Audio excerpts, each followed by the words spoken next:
Assalamualaikum warahmatullahi wabarakatuh. Alhamdulillah, dengan rahmat Allah kita bertemu dan berjumpa dalam pelajaran tauhid. Kitab yang akan kita kaji yaitu Risalah Ma'rifah, karangan seorang ulama besar, murid daripada Syekhuna Abu Ya Mutawali, yaitu Syekh Syahabuddin Syah atau yang dikenal Abu Kumala. Beliau adalah mudaris Safinatus Salamah Medan. Kitab ini pertama dicetak yaitu tahun 1984. Beliau memulai kitabnya dengan memuji Allah. Tetapi sebelum kita mulai, kita bacakan Fatihah kepada beliau, kepada guru beliau, kepada orang tua kita, dan kepada guru kita, dan kepada seluruh ulama mutaqaddimin dan mutaakhirin ila hadratin Nabi Mustafa sallallahu alaihi wasallam wa alihi wasallam.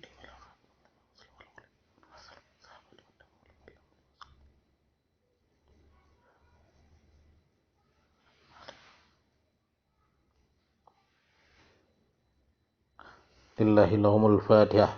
A'udzubillahi minasyaitonir rajim. Bismillahirrahmanirrahim. Alhamdulillahirabbil alamin arrahmanir rahim maliki yaumiddin. Iyyaka na'budu wa iyyaka nasta'in. Ihdinas siratal mustaqim. Siratal ladzina an'amta 'alaihim ghairil maghdubi 'alaihim waladdallin. Amin. Bismillahirrahmanirrahim. Alhamdulillahi wahidil qahhar. Wassalatu wassalamu ala sayyidina Muhammadil Muhtar. Wassalatu wassalamu ala sayyidina Muhammadinil Muhtar.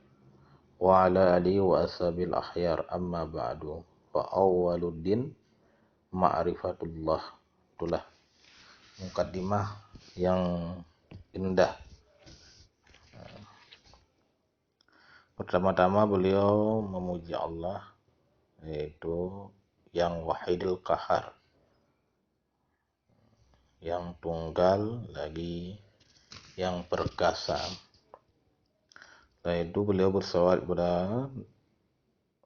kepada Nabi Muhammad, yaitu penghulu kita, Nabi Muhammad yang menjadi pilihan, dan juga bersalawat kepada keluarga dan sahabat orang-orang pilihan juga, yaitu orang-orang yang selalu melakukan kebaikan sesuai dengan yang diajarkan Rasulullah. Amma ba'du fa awwaluddin ma'rifatullah. Awal-awal agama itu mengenal Allah. Majelis pertama, ma'rifah. Ma'rifah itu arti singkatnya adalah mengenal. Arti mengenal itu dikala kita lihat wajahnya, atau kita dengar suaranya, atau kita ingat akan dia, memang benar itulah dia. Kita tidak ragu-ragu lagi. Tidak ragu-ragu lagi. Menurut Muhammad Ahmad bin Arfan Ad-Dusuki, ma'rifah itu ialah jazmul mutabiku an dalil. Itu suatu jazam atau keyakinan yang muafakat, yang sesuai dengan benar, yang datangnya dari dalil atau keterangan. Memperhatikan definisi ini, kita sudah dapat mengambil sebuah kesimpulan tentang ma'rifah itu, yaitu 1. Kita harus memiliki sebuah jazam atau keyakinan yang tak dapat diganggu-gugatkan oleh situasi apapun juga, bagaimana dan di mana kita berada.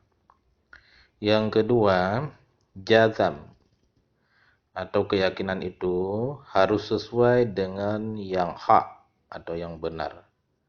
Dengan pengertian, apa yang kita yakin itu tidak dapat dibantah lagi.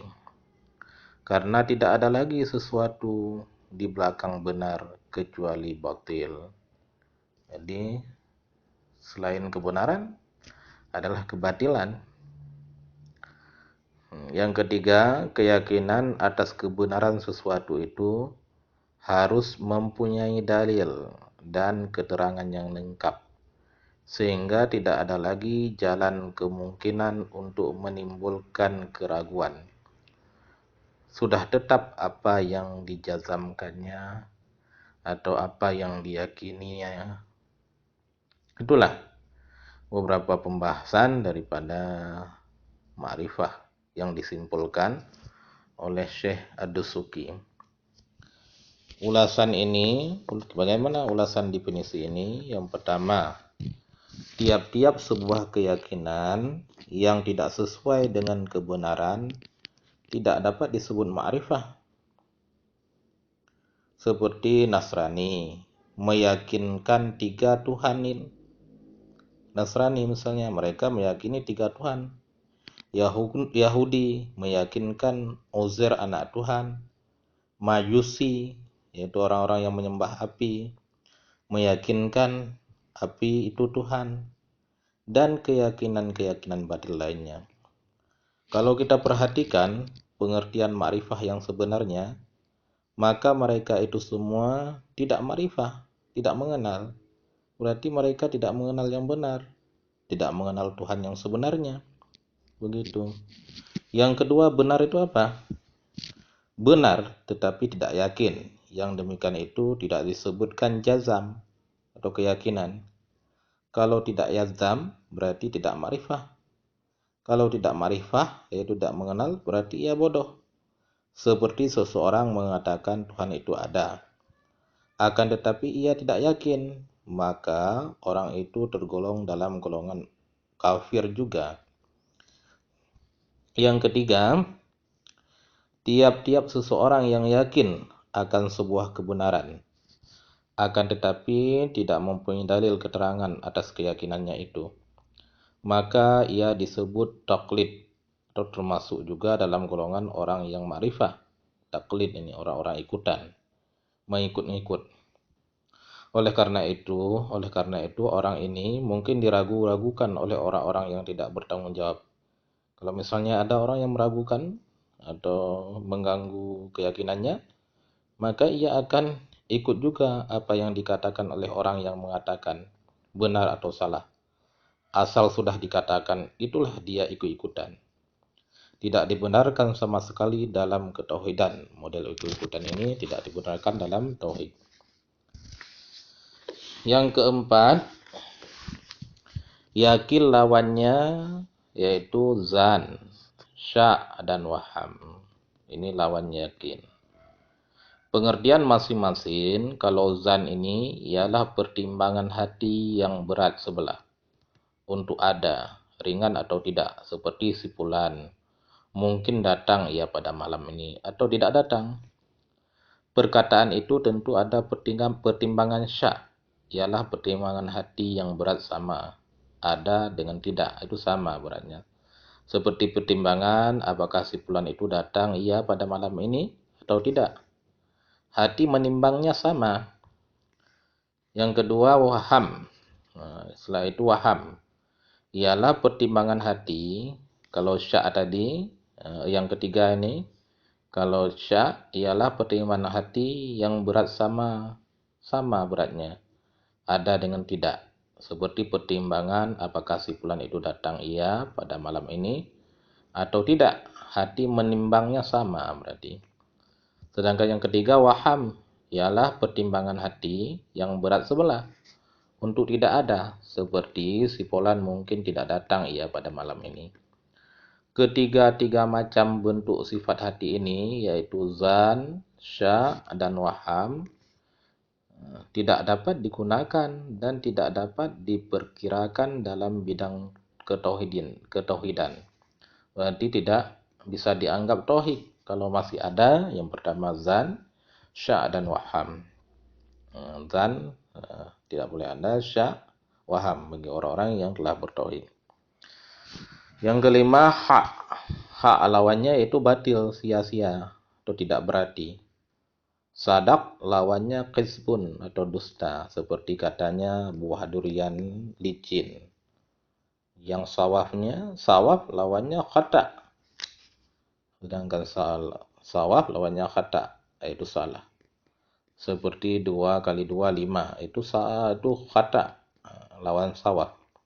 Sah lawannya fasid atau batal, seperti batal wudhu. Jadi yang dimaksudkan dalam pembahasan ketauhidan adalah hak, yaitu kebenaran.